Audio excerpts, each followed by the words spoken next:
حدیث ته غوږ کېږده. ابو هریره رضی الله تعالی عنه فرمایي، امام مسلم رحمه الله راوړی دی، فرمایي د الله نبی فرمایلی دي المؤمن القوي خیر واحب الى الله من المؤمن الضعیف.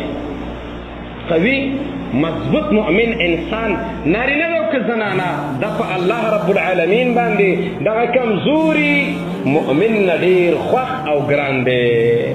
خیر الله ته ډېر ګران دی، بهتر دی په الله باندې. واحب الى الله من المؤمن الضعیف، او الله ته ډېر خوښ دی. اوس به ته وایې چې د دې قوي نه مطلب څه دی؟ د بدن قوي والی نه. قوي مؤمن هغه دی چې د الله رب العالمین په طاعاتو کې وي، په نیکۍ پسې منډې وهي، په الله یې نظر وي، په قیامت باندې نظر وي، صدقات کوي، منځونه کوي، نفلونه کوي، د الله د مؤمنانو سره ښه سلوک کوي، د ګناهونو نه ځان ساتي، د شیطان نه ځان ساتي، د کافرو د دوستۍ نه ځان ساتي، د حرامو نه ځان ساتي، د مسلمان د قتل نه ځان ساتي، د ظلم نه ځان ساتي. قوي مؤمن دا دی چې نیکي او دا پکې ولاړ دی. ضعیف مؤمن دا دی که برابر شو وکړي که برابر نه شو نه کوي. دا قوي مؤمن دی چې د سار په جمع کوي. دا ضعیف مؤمن دی چې د ماسپښین په جمع کې نه وي. دا قوي مؤمن دی چې ماسپښین کې په نور کې راخوشي دی. دا ضعیف مؤمن دی وایي ګرمي کېږي مازدیګر هغې لم نشم تللی. دا قوي مؤمن دی چې کله د کفارو په خلاف اسلام د جهاد غږ کوي، دا ځان خپل سر شیندي د الله په نوم باندې.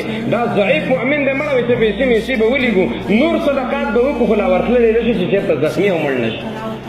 نو په الله باندې قوي مؤمن چې د هرې نیکۍ په سر کې ولاړ دی، د هرې ګناه نه شاته ولاړ دی، هرې نیکۍ ته مخه ده، هرې ګناه ته شا ده، شپه ورځ د الله د رضا دپاره نه ګوري، بس یو مضبوط عزم والا مؤمن سړی دی او بس نیکیانو ته ور وړاندې کېږي. دا به نارینه او که زنانه، دا به تور او که سپین، دا به مولي صاحب دی که امیر دی، بیا په دې نومونو باندې کار نه کېږي. المؤمن القوي مضبوط مؤمن چې هرې نیکۍ ته منډه وهي. خو خیر واحب الى الله من المؤمن الضعیف، دا په الله رب العالمین باندې د دې ضعیف مؤمن نه ډېر ګران دی. ګوره ښه ډېر پې ګران دی. دا ضعیف مؤمن هم په الله ګران دی، خو د دې ضعیف نه پې دا بله ډېر ګران دی چې دا زما ستا په شان دې بیخي لټ وي که نه او ټکې نیکي دې نه کېږي، دا به ډېر بدبخته وي. هغه انسان به ډېر بدبخته وي چې د الله د محبت خیال نه ساتي. معلومیږي دا چې القوة فی الایمان والطاعات سبب حب الله عز وجل. چا په دې ایمان کې او په طاعاتو کې چې ډېر قوت دی دا الله باندې ډېر ګران دی. نو د الله د محبت یو سبب څه شو؟ هرې نیکۍ ته وړاندې کېدل او د هرې نیکۍ ګناه نه په شاته تلل به دا کمالي مؤمن دی.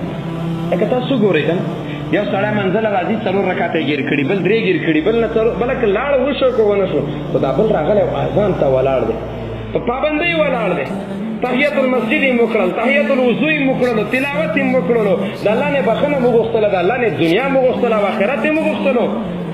بیا په جمع غلی غونته ولاړ دی، د جمع نه وروسته اذکار دی، بیا سنت دی، بیا دعا ده، بیا روان دی. آیا د دې او د دې بل مؤمن په منځ کې یو فرق نه وي دا په منډه چې راخوشي دی؟ مینانو ورو د حدیث یو فایده دا ده، ما ته وایي او تا ته وایي قوي مؤمن جوړ شخصیت نه جوړوي.